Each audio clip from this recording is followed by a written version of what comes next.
मुरादाबाद के करीब कस्बा कांट के मोहल्ला पट्टी वाले के रहने वाले कपड़ा कारोबारी इदरीश 11 जनवरी 2018 को प्रतापगढ़ और सुल्तानपुर के कारोबारियों से अपनी पेमेंट लेने के लिए घर से निकलते हैं। जब भी कारोबारी इदरीश पेमेंट लेने के लिए जाते थे तो वह हमेशा फोन पर अपने परिवार के संपर्क में रहते थे, लेकिन इस बार इदरीश घर वापस नहीं लौटते हैं और उनका मोबाइल भी स्विच ऑफ आता है। इदरीश की कई दिनों तक काफी तलाश की जाती है, लेकिन उनका कहीं भी कुछ पता नहीं चलता है। कुछ दिन बाद जब इदरीश का पता चलता है और उनके साथ हुई घटना के बारे में पता चलता है तो सभी हैरान रह जाते हैं। आखिर क्या हुआ था इदरीश के साथ और कहां गुम हो गए थे इदरीश, आइए जानते हैं इस घटना के बारे में। दरअसल इदरीश की कांट में कपड़ों के सिलाई की फैक्ट्री है। उनकी फैक्ट्री में सिले कपड़े कई शहरों के कारोबारियों को थोक में सप्लाई होते हैं। 11 जनवरी 2018 को वह प्रतापगढ़ और सुल्तानपुर के कारोबारियों से पेमेंट लेने के लिए घर से निकलते हैं। जब भी वह पेमेंट के टूर पर जाते थे तो फोन द्वारा अपने परिवार वालों के संपर्क में रहते थे, लेकिन इस बार घर से निकलने के 2 दिन बाद भी ना तो उनका कोई फोन आता है और ना ही वह घर वापस आते हैं। तो इदरीश की पत्नी कनीजा अपने बड़े बेटे शहनाज से उनको फोन कराती है तो इदरीश का फोन स्विच ऑफ आता है। शहनाज अपने अब्बू को कई बार फोन मिलाता है, लेकिन हर बार फोन बंद ही आता है। इसके बाद इदरीश के परिवार वाले अपने दोस्तों व जान पहचान वालों से इदरीश के बारे में पूछते हैं, लेकिन उनके बारे में कोई खबर नहीं मिलती है। इदरीश की फैक्ट्री के रिकॉर्ड में उन सारे कारोबारियों के नाम, पते व फोन नंबर दर्ज थे जिनके यहाँ फैक्ट्री से तैयार माल जाता था। चूँकि इदरीश प्रतापगढ़ और सुल्तानपुर के लिए निकले थे, इसलिए इदरीश के बेटे शहनाज ने प्रतापगढ़ और सुल्तानपुर के कारोबारियों को फोन करके अपने अब्बू के बारे में पूछता है। कारोबारियों ने शहनाज को बताया कि इदरीश उनके पास आए तो थे, लेकिन वह 11 जनवरी को ही 5 लाख रुपए की पेमेंट लेकर चले गए थे।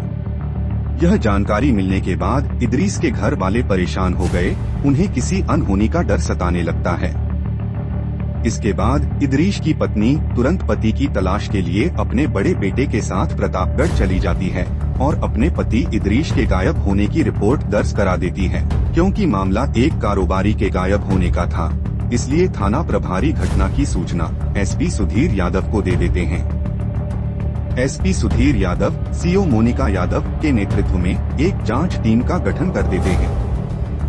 जांच टीम गठित हो जाने के बाद पुलिस सबसे पहले इदरीश के मोबाइल फोन की कॉल डिटेल्स निकालती है तो पता चला कि इदरीश के घर के सामने रहने वाली फरीदा ने 13 जनवरी 2018 को इदरीश के मोबाइल पर 50 बार कॉल की थी।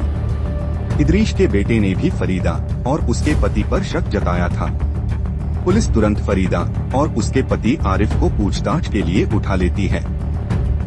दोनों से जब पुलिस ने इदरीश के बारे में सख्ती से पूछताछ की तो पुलिस की सख्ती के आगे फरीदा और उसका पति सब कुछ बता देते हैं। दरअसल फरीदा इदरीश की कपड़ा फैक्ट्री में काम करती थी, वह इदरीश के घर के सामने ही रहती थी। उसका पति साइकिल मरम्मत करता था। अन्य कारीगरों के मुकाबले इदरीश फरीदा का बहुत ख्याल रखता था। इतना ही नहीं, वह अन्य कारीगरों से ज्यादा उसे पेमेंट भी करता था। इस मेहरबानी की वजह यह थी कि इदरीश फरीदा को चाहने लगा था, इसलिए इदरीश फरीदा का कुछ ज्यादा ही ध्यान रखता था। इदरीश की कोशिश रंग लाती है और कुछ दिन बाद उसके फरीदा से प्रेम संबंध बन जाते हैं। इदरीश और फरीदा दोनों ही बाल बच्चेदार थे। जहां इदरीश के 5 बच्चे थे, वही फरीदा भी 2 बच्चों की मां थी। करीब 1.5 साल से दोनों के बीच नाजायज संबंध चले आ रहे थे। इसी दौरान फरीदा एक और बेटे की मां बन जाती है। इदरीश फरीदा के छोटे बेटे को अपना बेटा बताता था, इसलिए वह उसका कुछ ज्यादा ही ख्याल रखता था। इदरीश फरीदा को बहुत प्यार करता था। वह चाहता था कि फरीदा जिंदगी भर उसके साथ रहे, इसलिए इदरीश फरीदा पर निकाह करने का दबाव बना रहा था, लेकिन फरीदा इसके लिए तैयार नहीं थी। धीरे धीरे इदरीश और फरीदा के प्रेम संबंधों की जानकारी पूरे मोहल्ले को हो जाती है।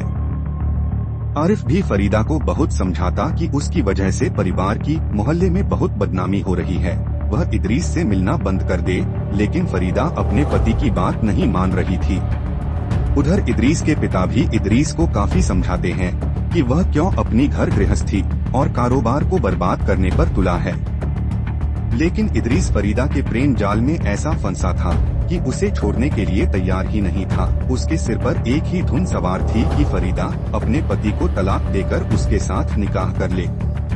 इदरीस यही दबाव फरीदा पर लगातार बना रहा था, पर फरीदा ऐसा करने से मना कर रही थी। फरीदा कह रही थी कि जैसा चला आ रहा है वैसा ही चलता रहने दे, लेकिन इदरीस हर हाल में फरीदा को अपनी बनाना चाहता था। फिर एक दिन जब रात में फरीदा के पास इदरीस का फोन आता है तो फोन की घंटी बजने से आरिफ की नींद खुल जाती है। फरीदा लिहाफ के अंदर ही इदरीस से बात करने लगती है। किसी फोन के स्पीकर की आवाज इतनी तेज होती है कि पास का आदमी भी बातचीत सुन सकता है। फरीदा के पास भी ऐसा ही फोन था। वह अपने प्रेमी इदरीस से जो भी बात कर रही थी वह आरिफ भी सुन रहा था। इदरीस उससे कह रहा था कि वह अपने पति आरिफ को ठिकाने लगवा दे, इस काम में वह उसकी पूरी मदद करेगा। उसके बाद हम दोनों निकाह कर लेंगे। अपनी हत्या की बात सुनकर आरिफ के होश उड़ गए। आरिफ ने उस समय तो अपनी पत्नी से कुछ भी कहना ठीक नहीं समझा, लेकिन सुबह होते ही आरिफ ने इस बारे में फरीदा से बात की तो वह झूठ बोलने लगती है। इस बात पर दोनों के बीच काफी नोक-झोंक भी हो जाती है। इसके बाद आरिफ ने फरीदा को विश्वास में लिया और घर गृहस्थी का वास्ता देकर कहा, देखो फरीदा, इदरीस कितना गिरा हुआ आदमी है, वह मेरी हत्या कराने पर तुला है। अपने स्वार्थ में वह तुम्हारी भी हत्या करवा सकता है।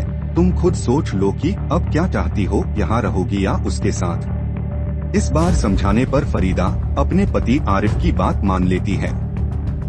फरीदा ने अपने बच्चों की कसम खाकर आरिफ से कहा, मैं इसी घर में तुम्हारे और बच्चों के साथ रहूंगी, उसके साथ नहीं जाऊंगी। लेकिन आरिफ को अपनी हत्या का डर सता रहा था। भले ही फरीदा ने अपने बच्चों की कसम खाकर इदरीस के साथ जाने से मना किया था, आरिफ ने सोचा कि आज नहीं तो कल इदरीस उसके लिए नुकसानदायक साबित हो सकता है। इसलिए आरिफ ने तय कर लिया कि वह इदरीस को सबक जरूर सिखाएगा। इदरीस को सबक सिखाने के लिए आरिफ ने पत्नी फरीदा को भी अपने साथ मिला लिया और सही मौके की तलाश करने लगता है। 11 जनवरी 2018 को इदरीस पार्टियों से पेमेंट लेने के लिए प्रतापगढ़ और सुल्तानपुर गया हुआ था। यह बात फरीदा अपने पति आरिफ को बता देती है। इस बात की जानकारी मिलने पर आरिफ ने फरीदा से कहा कि किसी भी बहाने से इदरीस को यहाँ बुला लो।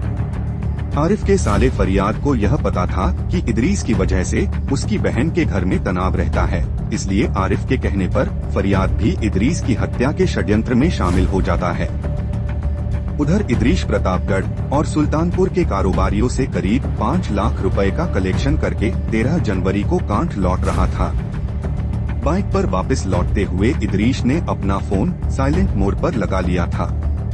फरीदा ने इदरीस से बात करने के लिए फोन किया, पर इदरीस को कॉल का पता ही नहीं चल रहा था।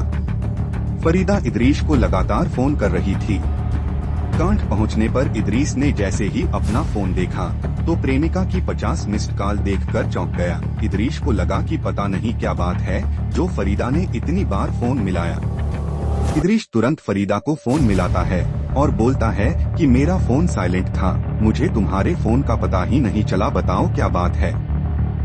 प्लान के अनुसार फरीदा इदरीस से बोलती है कि मैंने तय कर लिया है, मैं आरिफ को तलाक देकर तुमसे निकाह करूंगी। इसी बारे में तुमसे बात करना चाह रही थी। मैं चाहती हूँ कि तुम अभी कांठ बस अड्डे पर आ जाओ, वहीं पर हम बात कर लेंगे। प्रेमिका के मुंह से अपने मन की बात सुनकर इदरीस खुश हो जाता है। इदरीस ने कहा, फरीदा मैं कुछ देर में ही वहाँ पहुँच रहा हूँ। इदरीस थोड़ी देर में ही बस अड्डे पर पहुँच जाता है। फरीदा अपने पति के साथ पहले से ही मौजूद थी। थोड़ी बहुत बातचीत करने के बाद फरीदा ने इदरीस से कहा, रायपुर खास गांव में मेरे भाई के यहाँ खाने का इंतजाम है, वहाँ चलते हैं और वही बातचीत भी हो जाएगी। इदरीस खाने पीने का शौकीन था। उस समय भी वह शराब पिए हुए था, इसलिए फरीदा के साथ रायपुर खास गांव जाने के लिए तैयार हो जाता है। जब इदरीस वहां पहुंचा तो फरीदा के भाई फरियाद ने इदरीस का बहुत ही गर्मजोशी के साथ स्वागत किया। उसने चिकन बना रखा था। कुछ देर बातचीत के बाद फरियाद इदरीस से खाना खाने को कहता है तो इदरीस बोला, मेरा शराब पीने का मन कर रहा है। इस पर फरियाद ने कहा कि यह सब घर पर संभव नहीं है, पीनी है तो कांठ बस अड्डे पर ठेका है, वहीं पर पी लेंगे। इदरीस बस अड्डे पर जाने के लिए तैयार हो जाता है। इदरीस और आरिफ फरियाद की मोटरसाइकिल पर बैठकर कांट बस अड्डे पहुंच जाते हैं। बस अड्डे पर पहुंचने के बाद इदरीस पैसे देकर एक बोतल रम मंगा लेता है। तभी आरिफ बोला, चलो बाग में बैठकर पियेंगे, उसके बाद खाना खाएंगे, वही बात भी हो जाएगी। शराब की बोतल और पकौड़े लेकर तीनों मोटरसाइकिल से आम के बाग में पहुंचकर शराब पीने लगते हैं। योजना के अनुसार आरिफ व फरियाद कम पीते हैं और इदरीस को कुछ ज्यादा ही पिला देते हैं। इदरीस जब ज्यादा नशे में हो जाता है तो आरिफ इदरीस से बोलता है, देखो इदरीस भाई, तुम पैसे वाले हो, मैं एक छोटा सा साइकिल मैकेनिक हूँ, मेरी तुम्हारी क्या बराबरी, तुम मेरा घर क्यों बर्बाद कर रहे हो, तुम्हारी वजह से वैसे भी मोहल्ले में मेरी बहुत बदनामी हो रही है। आरिफ की बात सुनने के बाद इदरीस बोला, मैं फरीदा से बहुत प्यार करता हूँ और फरीदा अब मेरी है। इदरीस आरिफ से यह भी बोलता है कि फरीदा का जो 5 महीने का बच्चा है वह मेरा ही है। आरिफ भी नशे में था। यह सुनते ही आरिफ और फरियाद का खून खौल उठता है। दोनों ने इदरीस से कहा कि लगता है तू ऐसे नहीं मानेगा। इसके बाद दोनों इदरीस के गले में पड़े मफलर से उसका गला घोंट देते हैं, जिससे उसकी मौत हो जाती है। इदरीस की हत्या करने के बाद दोनों उसकी लाश को मोटरसाइकिल से बाग के बीचों बीच ले जाकर डाल देते हैं। उसके बाद फरियाद घर से फावड़ा ले आता है। आरिफ और फरियाद दोनों मिलकर करीब 5 फुट गहरा गड्ढा खोदकर इदरीस की लाश को बाग में ही दफन कर देते हैं। इदरीस की लाश को ठिकाने लगाने के बाद दोनों पैसे आपस में बांट लेते हैं और इस प्रकार इदरीस अपने अवैध संबंधों के चलते अपनी जान गंवा बैठता है। फरीदा के द्वारा इदरीस को बार बार कॉल करने की वजह से तीनों पुलिस की पकड़ में आ जाते हैं। पुलिस ने तीनों अभियुक्तों को गिरफ्तार कर न्यायालय में पेश किया, जहां से उन्हें न्यायिक हिरासत में जेल भेज दिया जाता है। दोस्तों, इस घटना को सुनाने का उद्देश्य किसी को बदनाम या परेशान करना नहीं है, बल्कि जागरूक करना है। मिलते हैं फिर किसी और वीडियो के साथ।